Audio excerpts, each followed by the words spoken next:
Talk. I'm going to start us off. We have 56-7 in the weight room. So far.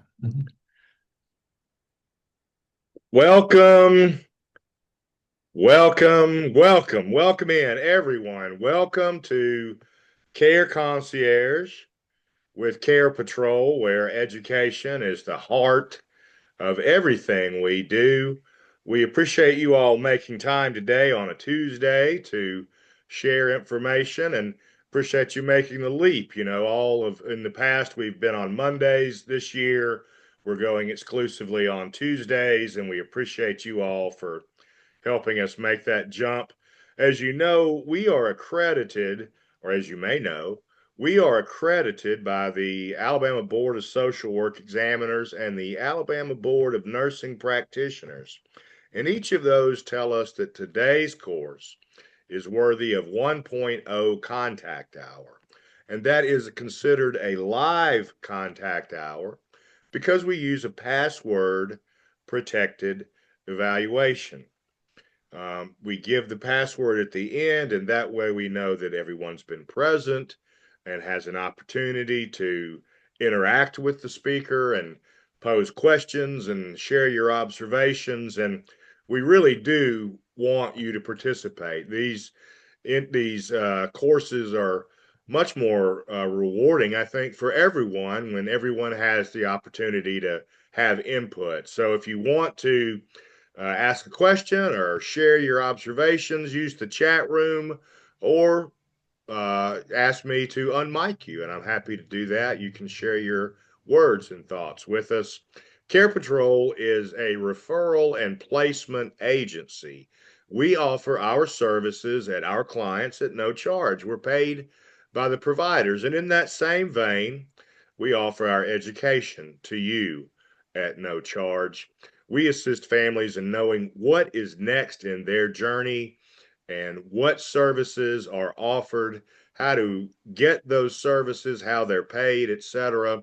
And that's the work that we do. And we appreciate the fact that you all on this call refer us, refer business to us so we can continue to help others and continue, we hope, to share education. Our speaker today has been with us in the past. Some of you may recognize Bill Nolan. He's been an elder care attorney since 1982 and as such has seen a lot, I'm sure. And today he will share with us his observations on the growing senior fraud industry. And I'll call it an industry because I think it is. But Bill will give us more information on that. And again, we appreciate you being here. Do ask questions. And Bill, thank you so much. Please carry it away. All right, great. Hello, everyone. Happy New Year 2026. Hope your year is going well so far. Thanks for joining us today. This topic is probably not new to any of you. If you're in the social work industry, the home health industry, the medical industry, you are all too aware that seniors are getting taken advantage of all the time. It's shameful, but it's the reality we're dealing with. So today we're going to talk about, well, what constitutes elder abuse? That's one thing to talk about. Another is how do you recognize it when it's out there?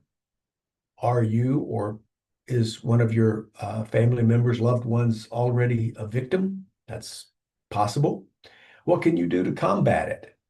And lastly, some resources to consider moving forward. Anytime you have a question, fire away. I'm happy to try to answer them best I can, or we can answer them at the very end, whatever works best for everybody. Um, Elder abuse is rampant. It's all over the place. People don't realize, though, that only 1 in 24 cases, according to statistics, um, is reported. So 23 out of 24 go undetected, if you can imagine. Um, that's terrible when you think about it. Think about the number of people who are victimized out there who just don't report or don't have the ability to report. It's sad, but it's the truth. And it's not getting any better, unfortunately. Elder abuse is defined as anyone 60 or over being taken advantage of. Now, elder financial abuse implies that their financial assets are being abused or stolen, misappropriated. Elder physical abuse or mental abuse is personal or emotional injury. We're going to focus today just on the financial abuse angle. And we could, if you care to, we could do one on physical and emotional abuse down the road. Uh, Seniors are targeted in financial abuse scams more so than any other age group. The question is, why? Well, I think one is a lot of seniors, myself included, are suffering from some compromises to their hearing. That is, they can't quite make out what somebody's saying. They might not be able to recognize a voice or a person as easily as they once could. So seniors are more inclined to have hearing problems than younger people. Another issue would be cognitive issues. As you know, people suffer memory issues, judgment issues, and they can be taken advantage of because of that decline in their ability to make make informed decisions, make smart decisions about who might be a friend and who might be a foe. Another, of course, is isolation and loneliness. You've seen that. People who live alone, they crave connection with somebody else, even if it's a stranger on the phone. They might stay on the phone and strike up a conversation with a total stranger just because they need the company. Uh, Years and years and years ago, there was a spate of bank robberies in the Chicago area.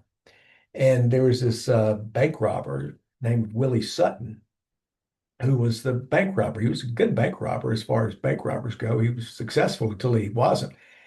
He got caught and he was being interviewed because he was sort of a folk hero at that point. He was being interviewed by a reporter, and the reporter said, Willie, why is it that you rob banks? And Willie said, well, because that's where the money is. Very, very clear. Why are seniors taken advantage of? Well, that's where the money is. When you think about seniors, they have a lifetime of savings to rely on. They've got their IRA, 401k, they've got their house paid for, they've got a pension coming in. They don't have little kids to pay for or big kids to put through college or to pay for weddings or whatever it might be. As far as being financially secure, seniors typically are financially secure as they get. That's where the money is. That's why seniors are taken advantage of because they're easier targets than, say, a younger person who's ear deep in debt. Um, there are basically two categories of elder abuse, or you could say that there are two categories of elder abuse. The first would be abuse that is perpetrated by strangers, like uh, people on the phone, scammers, that kind of thing. And the other would be abuse by loved ones, which is, abuse by loved ones is particularly shameful. Abuse by strangers, well, they're crooks out there. They're not taking advantage of a intimate relationship the way a family member might. But we're going to talk about both of these moving forward. Um, the advent of AI, artificial intelligence, is changing everything. And it's changing the world of elder abuse just as much as any other component of our world. A common, and this falls under the abuse by strangers category. We're going to talk about that first, and then at the end, we're going to go into the abuse by loved ones. There's these days, a segment of your voice that's no longer than 5 seconds long can be cloned, and your voice can be it can be used to convince almost anyone that they're talking to you. So if a scammer can get a sample of your voice that's at least 5 seconds long, they can recreate a conversation in your voice with anybody they want to. How does that work? Well, imagine you're a senior and you get a call late Saturday night and it's your granddaughter. And she says, I'm really embarrassed. I only have a second to talk. That's all they're giving me to talk, but I got arrested. I didn't do anything wrong, but I'm so embarrassed, and mom and dad will kill me if they find out. Can you send money to the police here to bail me out, and I'll explain it all to you, Monday. Well, it's in your granddaughter's voice. Why in the world would you not believe something like that? So you send money to some number, some PayPal or Venmo account or WhatsApp, whatever it is, and all the time your granddaughter's at home safe in bed. Well, you didn't know that, but it sure sounded like her on the phone. In fact, they can even clone her face if it was a FaceTime call. So you've got a person there with your daughter's face and your daughter's voice, or your granddaughter's face and granddaughter's voice. How in the world would you not fall victim to that? Well, these days, with kids being on Instagram and TikTok and who knows what else, there's a lot more than 5 seconds of their voice sample to be used. And remember, this is an industry. This isn't just some kid on a lark doing that. They have farms of people set up to do this, to harvest these voices and to find information on people, and people overshare anyway online. So there you go. A perfect setup to be taken advantage of. Just know that 5 seconds is all it takes. So be very careful about some people even say, if you get a phone call and the person on the other end says, "Can you hear me?" You should never say yes. Say, "I can hear you." Because if they get a sample of your voice saying yes, that yes can then be used as permission to do whatever they want to do with it. And a lot of people are taken advantage of by people changing from one Medicare plan to another with that simple yes. We don't have to worry about that until October. But that's just a sample of what can happen. So just remember, if somebody says, "Can you hear me?" You never say yes. You say, "I can hear you fine." That's all it takes. Um, some top or some things here to think about. If you get a call from a stranger, well, hang up or tell your loved ones, tell your grandma, hang up. Don't, if it's somebody that you think, like your granddaughter calling, well, hang up and say, "Let me call you right back," or "Let me call your cell phone," or something like that.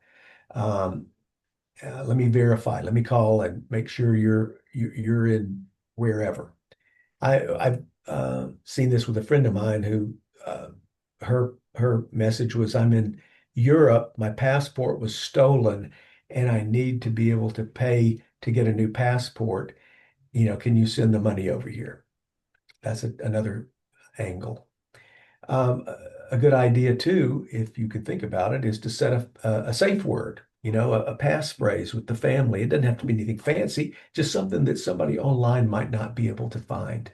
It could be the name of your dog, or it could be the street you grew up on, or it could be the county where your grandparents were born, or whatever you think that everybody would know.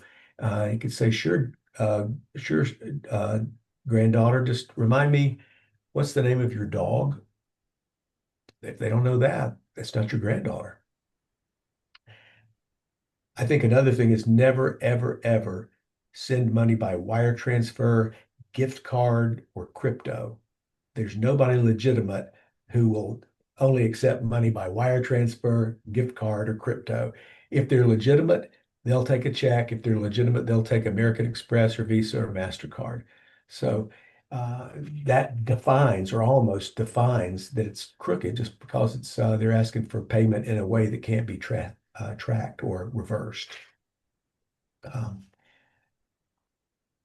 this month's AARP magazine, which I'm sure all of you read, I do, um, has a great article on celebrity scams, celebrity imposter scams.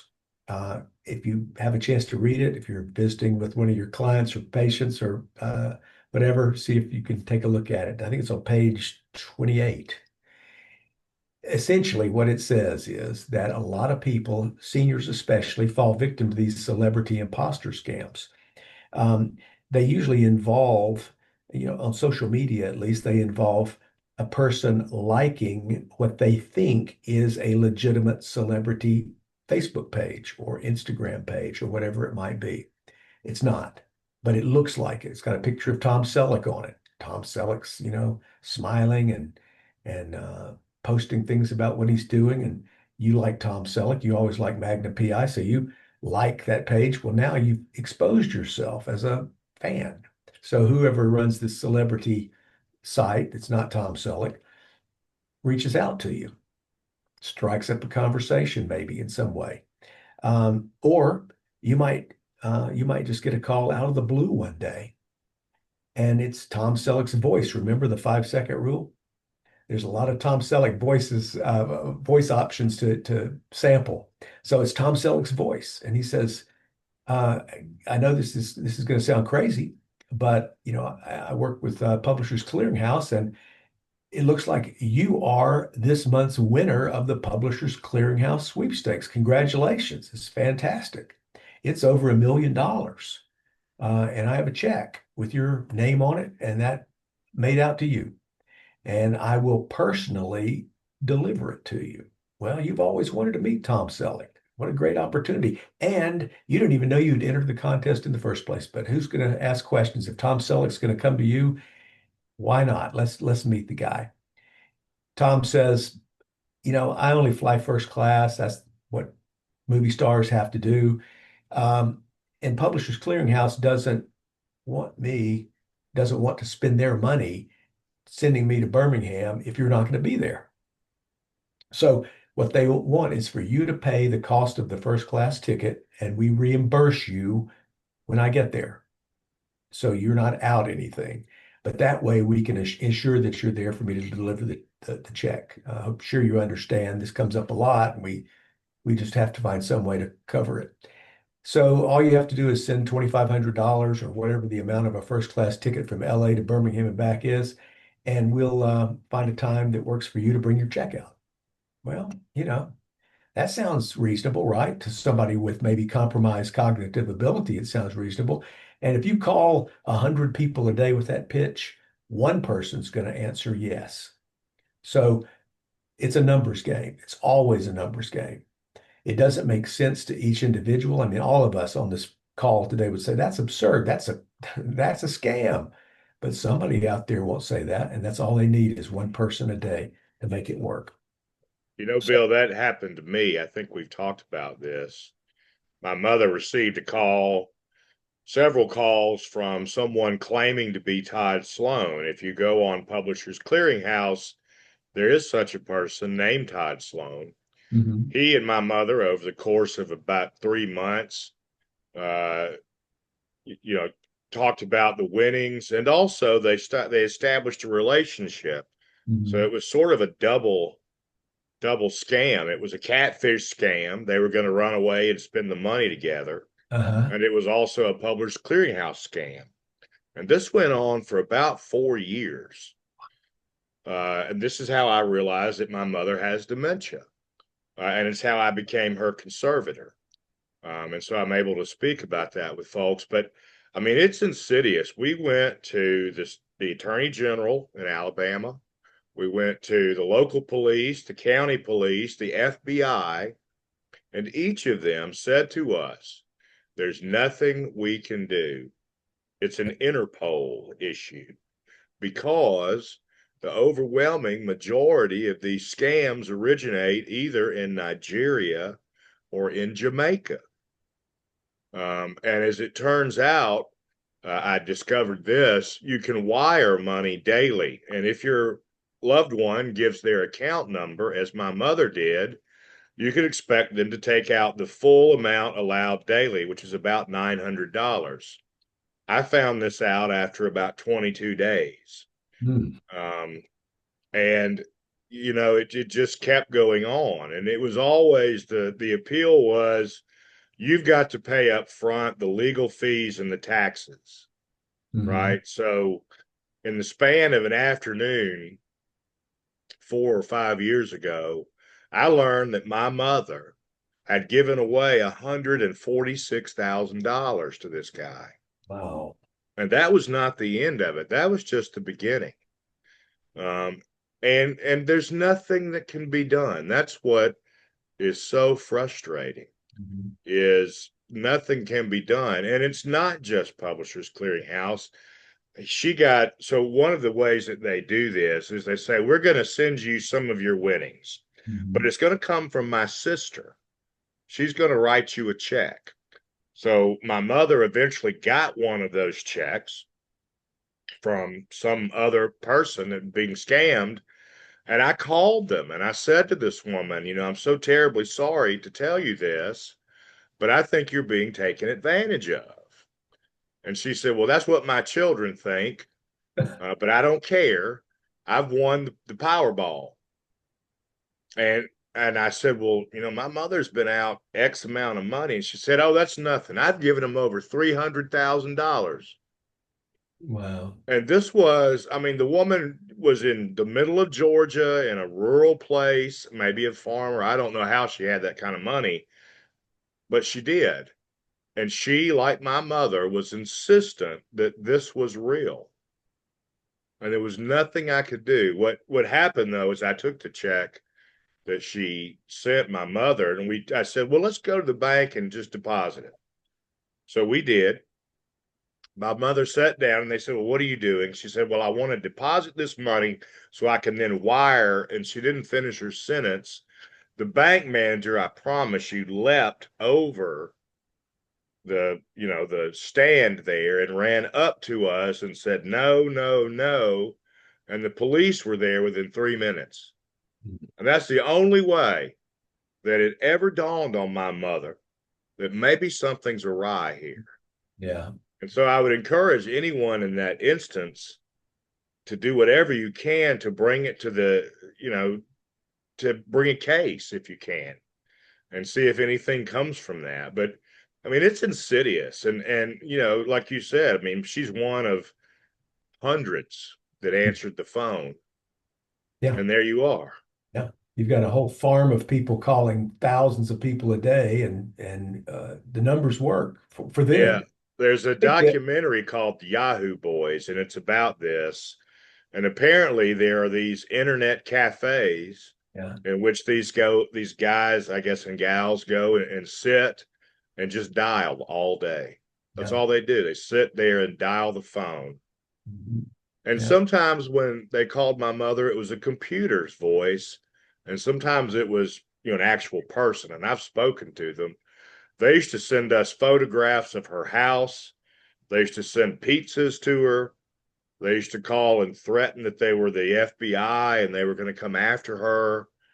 I mean, it was harassment it, beyond theft. It was harassment. it is. I think the important thing to realize there is if you can catch this very early in the process, you have a much better chance of, first of all, limiting the damage done and also convincing your loved one that it's a scam. Because the sunken cost theory is, you've already put all this time and money and effort into something, a little more is not going to hurt you that much.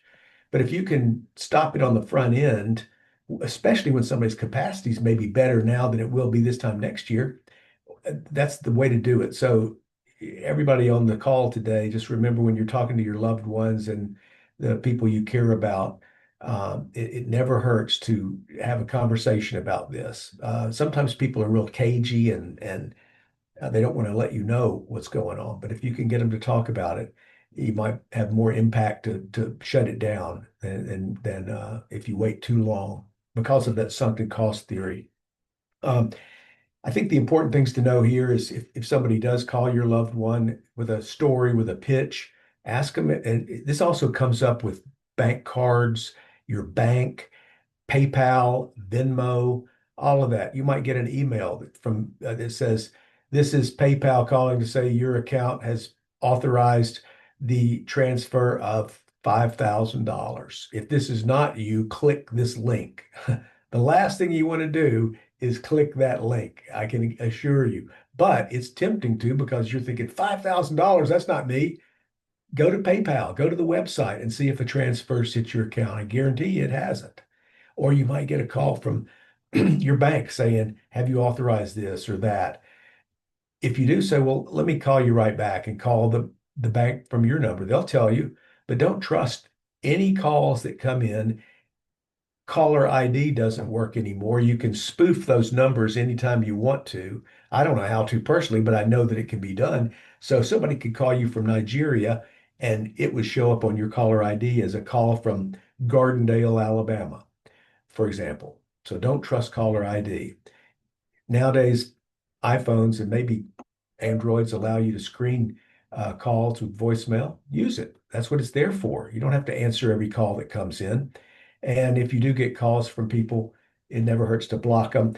And if you have access to your mom or dad's phone and you're concerned about certain calls, you can always block those calls. And if you can get their phone out of their hand, and they'll never know about it. So um, I that's tried that too, Bill. My mother's had 9 phone numbers in the last 5 years. That's crazy. Yeah, it's amazing how industrious these crooks can be in terms of tracking people down and getting phone numbers and all that. Um, Never ever believe those threats about this is the police, we're going to arrest you because of a past due parking ticket or you missed jury duty or something like that. Cops don't call your phone, they just show up at your door. IRS, they don't send you text, they don't even know your phone number. They're going to send you a first class letter. So phone numbers, phone calls, text, if they say they're from some legitimate outfit, they're not. Just ignore them. And again, I'm telling you this not because you don't know it, you probably do, but your mother or grandmother, father or grandfather might not know it. So I'm just hoping to reinforce it that this is something that they need to know as well. Um, have you ever gotten a text out of the blue and it says, "Are you available for lunch today?" Or a text that might say, "I'm in town and just wanted to check in. Can we meet?" Or a text, "Your car's parked in my space. Would you please move it?" Those are three that I've recently gotten. You may have gotten something similar to that. Well, those are phishing scams, PHISH. They're phone phishing scams. They're trying to establish a connection with you. You write back because you're polite and say, "Oh, I'm sorry. I got a message from this number saying I'm in a parking space and I just wanted you to know that you must have the wrong number because I don't have a car. I don't park, whatever." Well, you've established an opening for that person to strike up a conversation with you. That's what they're trying to do. And if they call 100 people a day and one person responds, they've been successful.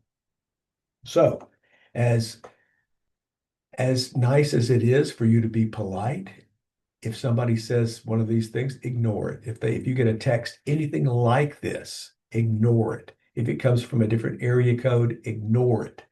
No point in deleting it because you'll never get a call from the same number again. No point in blocking it, in other words, because they'll just call you from another number next time. But ignore it. Don't respond. Tell your mom, tell your dad, tell your grandpa, don't respond. You can block it, but again, they'll just use a different number the next time. So uh, no point in going to the extra trouble there.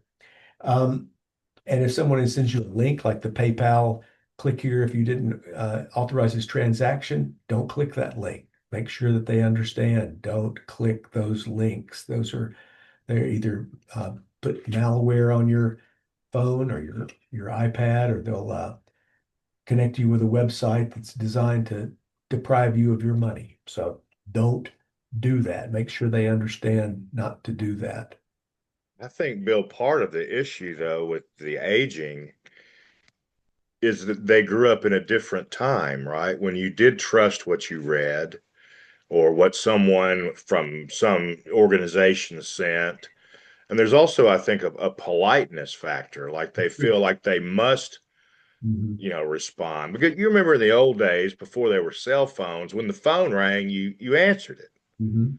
Nobody answers their phone on a cell phone. Everybody answered their home phone, right? It was you had to. That's It was true. If expected. It was good strangers, manners. you get up and answer the door. Now it's like, I don't want to see whoever that is. I mean, if they want to leave something, let them leave it. But yeah, you're right. It's a different age. It's a different time, and there's that works to their detriment. Really does.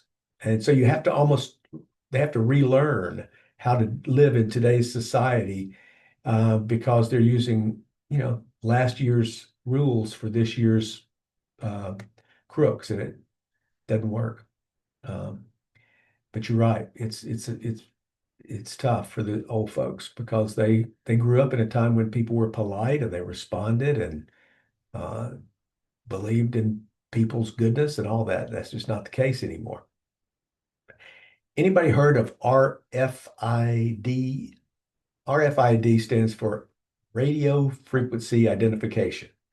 If you have a debit card or a credit card or a passport, um, there's a little chip embedded in that card. And that little chip is great because you can go to a point of purchase and just tap that chip and it knows everything about you and it charges your account and you don't have to insert your card and wait for it to read and all that business. Your passport has one, debits, credits, driver's license, some have those. They're fantastic. They're easy for people to live with.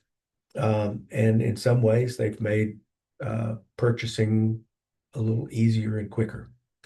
The downside is anyone with an RFID receiver can read your card.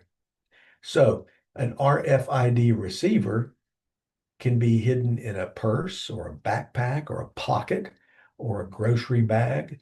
And if a person gets close enough to you, to your purse or your wallet with that receiver in their bag, they can read your card without you even knowing about it. And if they get that information from your card, they're gone. Your account number, your name, your expiration date, your billing zip code, your security net, whatever it is, they're gone. Now, this happens in airports a lot because people are crowded together. It happens at festivals, like it'll happen at Mardi Gras. I guarantee you it'll happen at Mardi Gras. Subways, anywhere where people are packed in close together and somebody can get fairly close to your wallet or your purse. So how do you fight that? Well, you can tell people to stay away, get away from me.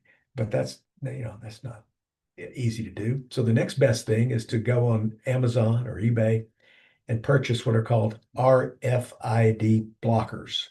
It's a little sleeve that you can put your credit card into. It's made out of metal, and you just slide your card into this little sleeve, and it blocks anyone from trying to read that card.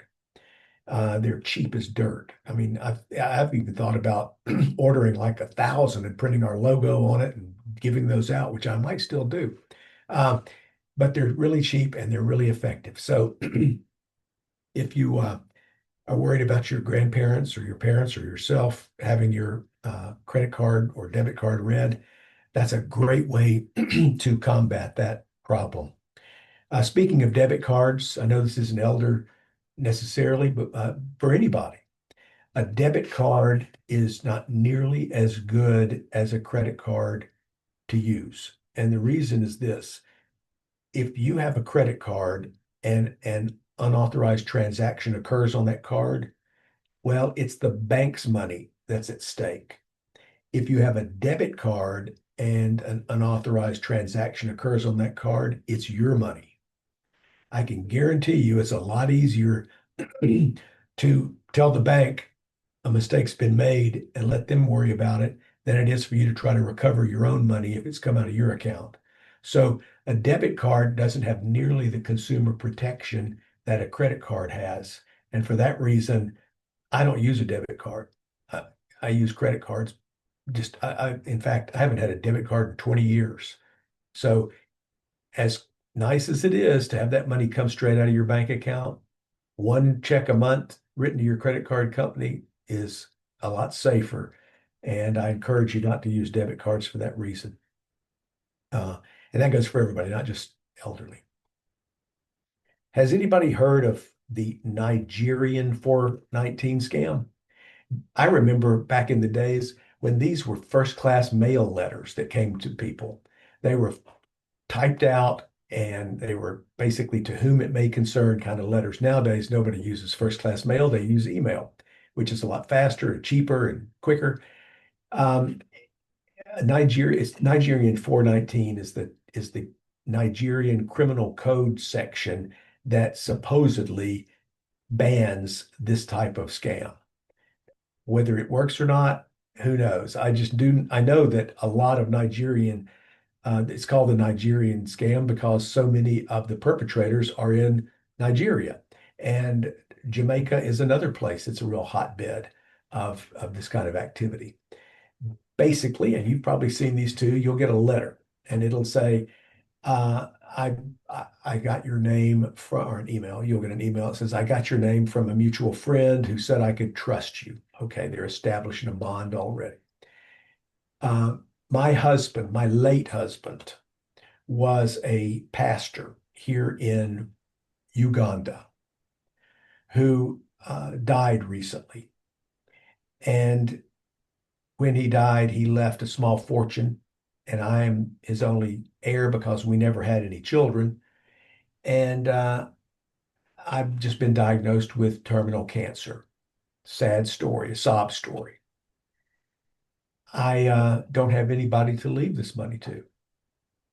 And our mutual friend said that she could trust you to find an appropriate charity uh, who could benefit from this. I'd like to go ahead and transfer that money to you.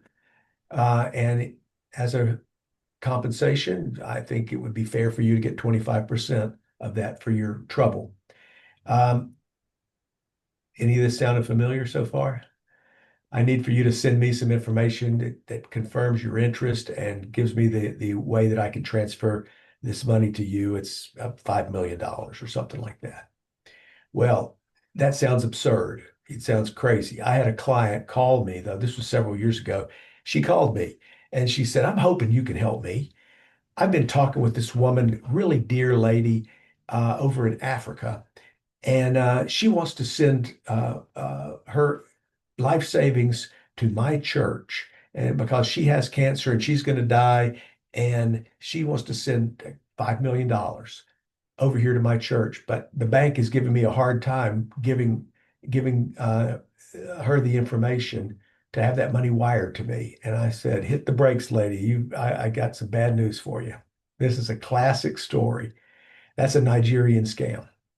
And I'm sure some of you have seen people victimized by this. It happens too often.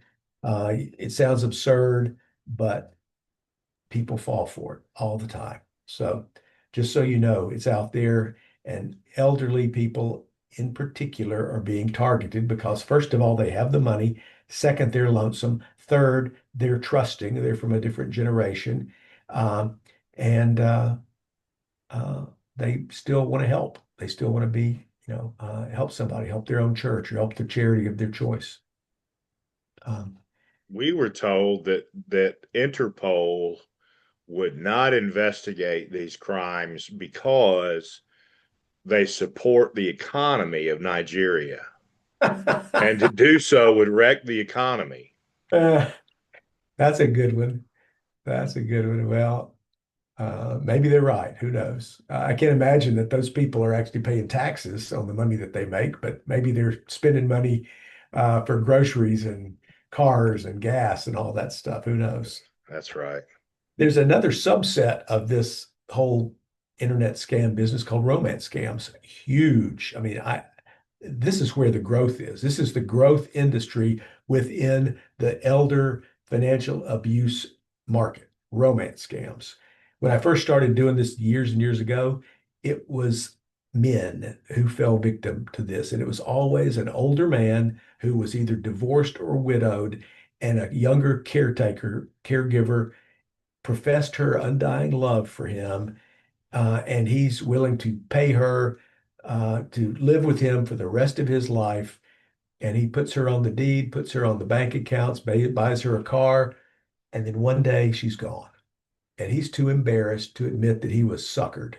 And now he's got to live on, ramen noodles for the rest of his life because his life savings is gone. Well, these days, the last 5 years, it's been nothing but women we've seen who have been victimized by romance scams. We have a recent case where an 80-something-year-old woman has fallen in love with an Italian opera singer. Well, she's fallen in love with someone who claims to be an Italian opera singer. He's much younger than she is, and he's touring the world doing his shows, and he needs some help paying for clothes and paying for travel. I thought if you're a performer, they paid for all that. Well, that's a detail that she seems to have neglected to pay attention to. So she's sending him money to help him travel because sooner or at some point he's coming to Alabama and they're going down to Point Clear where she has already booked the venue for her wedding to this guy. And you can twist her arm to convince her that she's been lied to and she won't believe you because she has established over time, like Sean's mom did, a relationship with this person. And she just thinks her kids are trying to deprive her of happiness. She's always wanted to be happy, and this is her chance, and nobody's going to take that away from her. It doesn't matter what it costs. She's in love with this guy, and nobody can convince her that she's wrong. So that happens a lot. And who knows, it may not even be a guy she's been emailing with. It could be a woman. But the character they're playing in that conversation is an Italian opera singer. So the way these relationships start, it can be, I mean, all over the map. Some could be just like dating websites, Um, that somebody can see your profile and respond and start a conversation from that. It could be Facebook, where you've liked someone's post and now they see you and they say, "Hey, it looks like we share something in common. I'd like to, chat with you about kittens or ponies or whatever it might be." Um, it could it could be just a straight up anonymous, like a mutual friend suggested I reach out to you. I can't remember who it was that said that, but a mutual friend. She said she was a friend of yours, a friend of mine. You know, it could be started with that. I think you're in my parking place. It could be started that way. Um, Somehow, though, the door is open for these people to talk. Now, um, you'll see you'll see some common threads in those conversations. One is that let's say you're on a dating site or Facebook or Insta or any of them. They'll want to move the conversation to some other platform that doesn't allow tracking. So they might say, well, let's let's just start messaging with each other, for example, or let's go to some other platform to talk so that now Facebook or Instagram's not involved anymore. That's a classic. They they generally live somewhere far away, so they're not able to meet in person yet. But the promise of meeting in person as the relationship grows becomes more and more realistic. They're in contact with you all the time, morning, afternoon, late at night. They're catering to your every need. You're lonesome. They're there for you. They make plans to meet, but something always comes up at the last minute. My car broke down. My dog got sick. My kid had to get his or whatever it is, put in a cast. I don't know. There's always some excuse though. It's always a last minute excuse. And occasionally they'll reach out because they have an emergency for money, and their money's tied up in some investment, Bitcoin, for example, and they can't get to it. But as soon as they can, they'll pay you back. Um, Sometimes they'll even take it one step further and talk about an investment opportunity like Bitcoin. My brother-in-law has made a fortune in Bitcoin, and he's told me how to do it. And I thought you might want to enjoy, making some money. Well, what senior out there doesn't worry about money, doesn't worry about outliving their money? They're, yeah, sure, I'd love to make some extra money. So those are all typical scenarios that you might see. And again, you probably already know this. I am merely telling it to you just to reinforce it so that when you talk to one of your loved ones about it, uh, they can be aware of it as well. Now, there are websites. There's a great website. I wish I don't see it on my slide.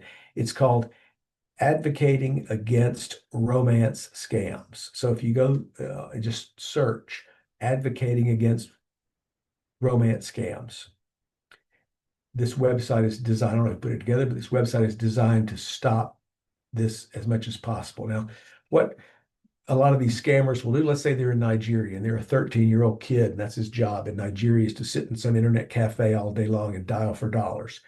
Well, he's going to use a fake profile. He's going to pull a profile pic from somewhere else and use that profile pic as him. Well, this website advocating against romance scams, it catalogs all of those already used profile pics.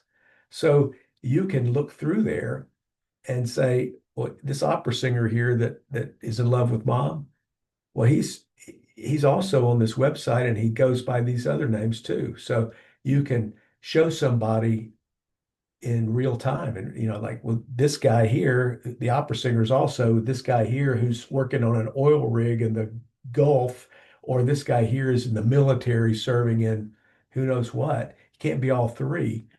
And it's a great website. So it's advocating against romance scams. Great place to go just to help confirm with your loved ones that they're being scammed. Um, Now, the worst part, I think, is abuse by loved ones and by caregivers. Um, this is where your family gets involved. Uh, some family members feel like they are entitled to an early inheritance, that they need it now. They don't need it 10 years from now when grandma dies. They need it now.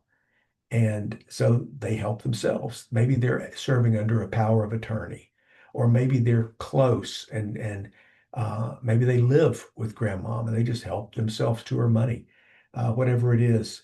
Or they can, we've seen this, hate this, but grandpa goes with his grandson, who's a ne'er-do-well, to the truck dealership and co-signs on a truck loan for their grandson.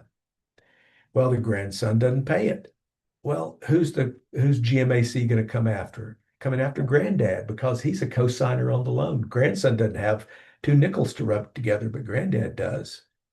Well, that's taking advantage. That's elder financial abuse right there.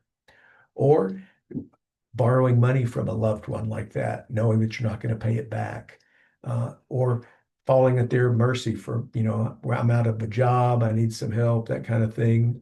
Uh, all elements of elder financial abuse. Stealing someone's identity is another thing that you see too often, where you have access to their social security number, you have access to their electronic banking records, you can transfer money out of their account without their knowledge. Um, we see this with caregivers where they might take a check or two out of the very back of a checkbook, where it doesn't become obvious until much later when the owner of the checking account actually gets down to that point. So that's something to keep an eye on as well. Um, Gifts to caregivers, gifts to family members, it's another way to take advantage of someone.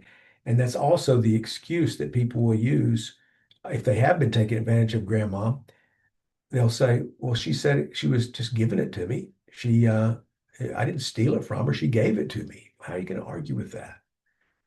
Years ago, 4 or 5 years ago, there was a big case in Birmingham where the wealthy scion of the Coca-Cola fortune, I think it was Coca-Cola, no, it was the potato chip people, Golden Flake. She was uh, she was worth millions, and she had been giving money to her nephew, who was her closest relative, and some other family members claimed that he had been stealing from her. And she was able to take the stand and say, no, I was making those gifts to him willingly. I'd rather see him enjoy it while I'm alive than waiting until I'm dead for him to get it, which was pretty persuasive to the judge. Not every senior can do that, but it is the gifting excuse is one that you see a lot of. Uh, so some of the warning signs that you might see in a loved one's fact pattern: sudden account changes where a new friend or a new family member is added to a bank account. uh, without any clear reason. You might see a family member who's been out of the picture for years come back into the picture and all of a sudden become very close with a senior. You might notice that their bills are going unpaid, eviction notices, late notices, things like that, because they don't have enough money because they've been giving it away to pay their bills. Um, Close family friends. This comes up with banks a lot, where a little old lady will walk in the door with a friend and she'll introduce her as her new best friend. They drive her to the doctor and plays cards with her and bingo and all that stuff. And she wants to add her to the checking account. It sounds absurd, but it happens all the time. You might, if you're fortunate enough to be on your loved one's bank account electronically, you might notice some transfers of assets. Like Sean said, $900 every day going out and some suspicious wire. Uh, and sometimes seniors will show a change in their behavior. They're much more cautious about money or anxious about finances, or they might become more reluctant to discuss their situation with you because they've been told not to talk to anybody about it by their new best friend. They're trying to take your money and put you in a nursing home. I want to make sure you don't have to go, but if you clue in your kids about our relationship, that's what they'll do. They'll put you in a nursing home. Now that scares people. So things to think about, things to look for, because losing independence, that's a huge problem for seniors.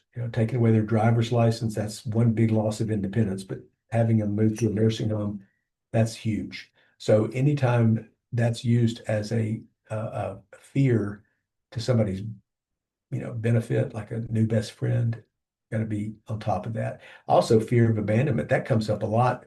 Whenever a person has signed, let's say, a will or a power of attorney, and there's some question as to whether they had the capacity to do that or whether the document itself is valid, there are two lines of thought as to challenging it. One is called lack of capacity, and the other is called undue influence. Well, lack of capacity is pretty clear. They had dementia. They, whatever it might be, they were unconscious. They were being treated with all kinds of drugs and they didn't know what was going on. That's lack of capacity. Undue influence, though, well, that takes on a lot of different forms. Fear of abandonment is a classic example of undue influence, where a caregiver, maybe it's a daughter, says, Mom, if you don't do such and such, if you don't sign this will or this power of attorney, I am going to leave you and you're going to be by yourself and nobody's going to take care of you. Well, that scares people. So that's fear of abandonment right there. It can be used as retaliation, uh, uh, as well as to get them to do something that you want them to do. And lastly, people are embarrassed and shamed about being taken advantage of if they do come to the conclusion that that's happened to them. So um, understand that making someone feel stupid or gullible is not a great way to engage them in a conversation about their being victimized. Find a way that can be helpful and constructive to talk about it, but don't use shame and embarrassment because then you're just going to shut them down. Um, this whole scam idea, it's a numbers game. It really is. They call hundreds, thousands of people a day. I had this guy in high school. Martin Bloom was his name. Martin, if you're on here, nothing personal. Martin Bloom was his name, and he wasn't particularly good looking, and he wasn't particularly tall. He was just average. But Martin would ask out every single girl he ran into, every single girl he would ask him out on a date, and he would get turned down 99 times out of 100. And I asked him, I said, well, why do you do that? Isn't that embarrassing? Don't you, feel terrible getting turned down that much? He says, all it takes is one to say yes. He was a, he was an optimist all the way. And that's the way it is with this numbers game. All it takes is one to say yes, and they've made their quota for the day. So just remember that it's a full-time job for those guys. They see this as their calling, and they're going to find people. And if you're too hard to sell, they'll move on to somebody else. So don't make yourself an easy target. find ways to fight it. And sometimes it's going to take your help with your loved ones to help them find ways to fight it, because if they could do it themselves, they would have done it already. Um, Resources, things to think about. Make sure that you can call your bank if these issues come up. Use those RFID blockers on your credit cards, debit cards, passport, driver's license. Again, I prefer credit cards. Um, the reverse verify images means do the reverse image search. If someone sends you a photograph claiming that that's them, some stranger that you can do a reverse image search on Google and find out where else has that photo appeared, to find out if it's legit or not. Yeah, you can call DHR. I mean, DHR has their hands full. They do great work, but this is really not uh, a typical DHR type case. You can call the FBI, you can call the local police, but the fact is, probably nobody's going to do anything. I hate to be so negative, but Sean, he already told us that nobody's going to do anything. So the best course of action is to avoid it before it happens. Don't try to deal with the consequences of it happening. Stop it from happening in the first place, which means you're going to have to get more involved in your loved one's affairs than maybe you're comfortable with and they're comfortable with, but it protects them. So we're at the end of our hour. I appreciate your time. Anybody have any questions you want to run past us in the last 5 or 6 minutes we have? We have no question. Here's another good resource is your state's ADRC, Aging and Disability Resource Center. Our evaluation link for those on YouTube or those on this call, you must do an evaluation to get a certificate. The evaluation link is https://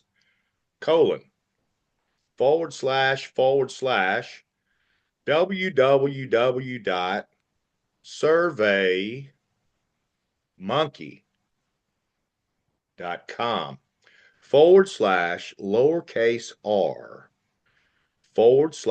all uppercase letters and numbers XR S is in Sam 6 S is in Sam QL. That is the evaluation link, and the password is in all caps. It's capital F, capital R, capital A, capital U, capital D, fraud. I've posted this into the chat room for you, those on the call. Thank you so much, Bill, for today. It was Pleasure. wonderful. I hope I didn't hog the conversation You helped. Thank you. with my own experience. Thank you, everyone, for being here. Join us next Tuesday, the 27th, I believe it is, when we will have new information from the Alzheimer's Association. We have a returning speaker who will give us new insights into dementia today. Thank you again, everyone, for being here. I hope you have a great couple of weeks ahead. Thank you so much, Bill, as always. Y'all have a great week and a great couple of weeks, and we'll see you soon.